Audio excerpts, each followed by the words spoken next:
if and when Captain Freeman, is gone for an episode or two. I think probably, yeah, Homer, you may be right that they'll bring in a different captain that will rub them the wrong way or that won't work. And then I was following that train of thought and thinking kind of like Edward Jellicoe. And then I thought, well, wouldn't it be juicy if they got Ronnie Cox, who's still around out in Texas somewhere, to reprise his role as Edward Jellicoe, the captain, to show up and take over the Cerritos for a while and just piss everybody off and just rub everybody the wrong way. And then that would be amazing. I mean, with voiceover and with animated, you can absolutely do that. So that would be awesome. That would be awesome. That would be.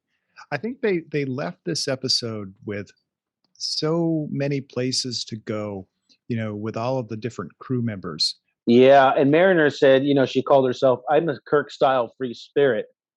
Another just fun type thing, like how they constantly referencing, the canon, and they're always going back to it. So it's like a limitless well that they keep drawing from.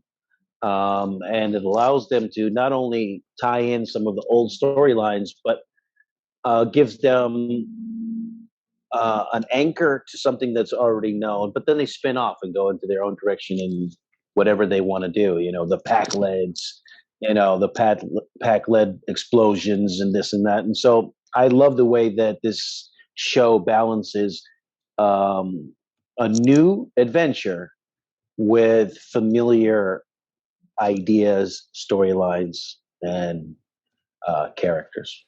Well, look, this to me, this show, and I'm sure this has been said before, but this show is very clearly a love letter to Star Trek. It's a love letter to Star Trek, and it comes through with the references, with the Easter eggs, with the heart of the show, with all the characters that we see coming back, from Riker to the Data mentions to the Sonia Gomez's. And it's the kind of show that just makes longtime Star Trek fans feel really good. Like it almost feels like, and I'm sure like it's amazing for new Star Trek fans, kind of such as yourself in a way, Strzok, or other fans. It feels like it's great at bringing in new fans as well. But for those of us that have been watching Star Trek for decades, to use the common parlance of today, we feel seen. We feel like we are being represented, and we feel as though Mike McMahan and company are writing a love letter to Star Trek and to Star Trek fans. And it makes us feel, honestly, it feels good to watch this. It feels like, hey, these guys get us. You get us, And I don't know, do you get that feeling, Homer, when you're watching it, or do you just watch it and laugh? No, I totally get that feeling. And I have to confess, I didn't laugh during this one, but I appreciated the humor. Son of a... Yeah. Yeah, no, there's so much in it. And it's one of these things you have to go through and watch several times to pick up on it. And it's almost like you have to freeze frame, not every single frame, but close to it in order to see everything that is on that screen. Because it's not just the characters, but it's like what is on those shelves behind them there in that particular scene.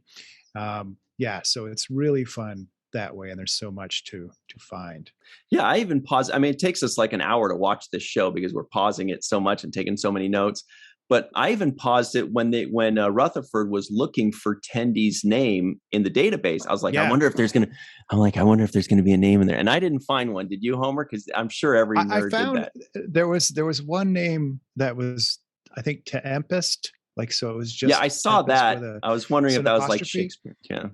Nah, and so I was like, all right, that's okay. But I didn't see any names that I recognize, but there is probably a connection if we dig for it with some people that are related to the production itself. Well, and this was definitely less of a funny episode and more of just an all-around good episode. It was exciting. It was enthralling. And so, Homer, you said you didn't laugh. I laughed once. Yeah, this Out one, it loud. seemed like the pace of this one was more like a movie that you would go to see that's in 30 minutes. And they jammed a lot into those 30 minutes too. Mhm. Let me tell you the one moment that made me laugh. Like I actually laughed out loud, which is rare for me when watching something. When listening to Sirach talk, he cracks me up. I laugh out loud Oh, all the yeah. Oh time. yeah. Yeah. Oh yeah. But it was when Rutherford said, we have to drop the defenses like how Mariner has to do with people. And I don't know why that made me laugh so funny. I don't know if it was written funny or delivered funny, but it just cracked me up. I thought that was the line that made me laugh out loud. Sirach, it's never too early. What was Sirach Lofton's favorite line? Oh, favorite line. Oh, my favorite line, and just want to piggyback off what you're saying.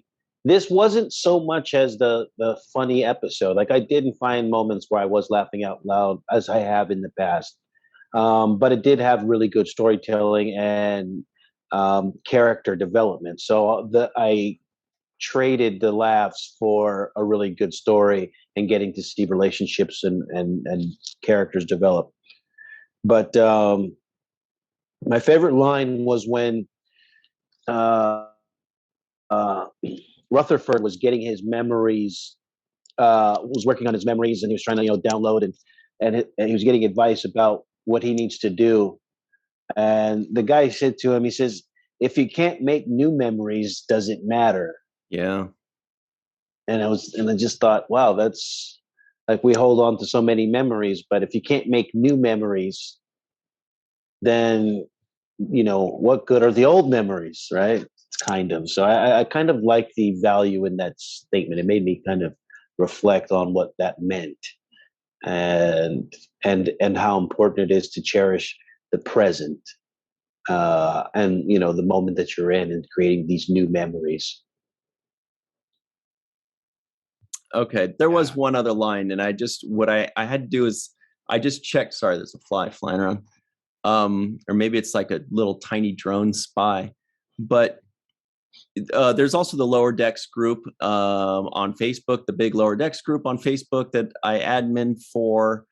And I wanted to kind of check to see if we missed anything as far as Easter eggs and references, because this one seemed to have a few less, but there are always some that pop up in the coming days. And one really funny moment was when they saved Boimler, and I didn't know they're beluga whales. I thought they were porpoises.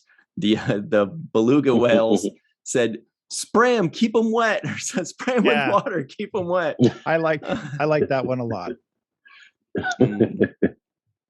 So I like the beluga when he said, "Hey, did you guys celebrate Captain Freeman's Day?" And they're like, "Nah, that's for calves." Yes, I don't smart. know. I thought that was funny. So real quick, I'll just show a few of the comments since this is the last episode of the season. So I think we should give a little kudos. Levi says that was an incredible finale. There's a lot of this kind of stuff. Cliffhanger. Then there's Ryan kissing butt over here saying how great it was. Melissa says, "Whoa, best finale from Warren." Dennis says that was so amazing. Show says so good. Ian says, "Whoa." Jesse hates the to be continued.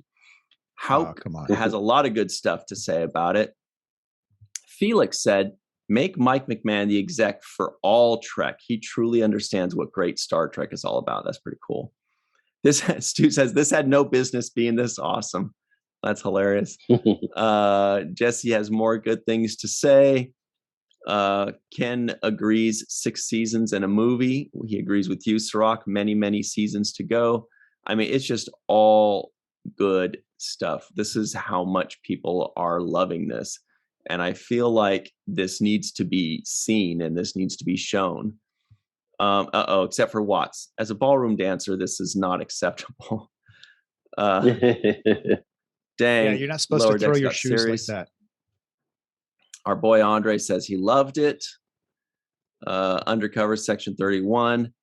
Oh my God. Captain Gomez. I mean, like it just goes on. And this is just in 12 hours, basically. And they are just going, what is going on here? That was one of the memories. Oh, yeah. Andre Kottman catches one of the memories, aka Andre Saxman. Rico, short treks in the ballroom competition. Funny, Rico. Anyway, we don't have to spend too much time on this, but my God, that is a lot of comments and a lot of huge praise just happened in the first half of today. And I just want to make sure that that is seen and that is known, because the people that are making this show, I think, deserve to see this and deserve to know this.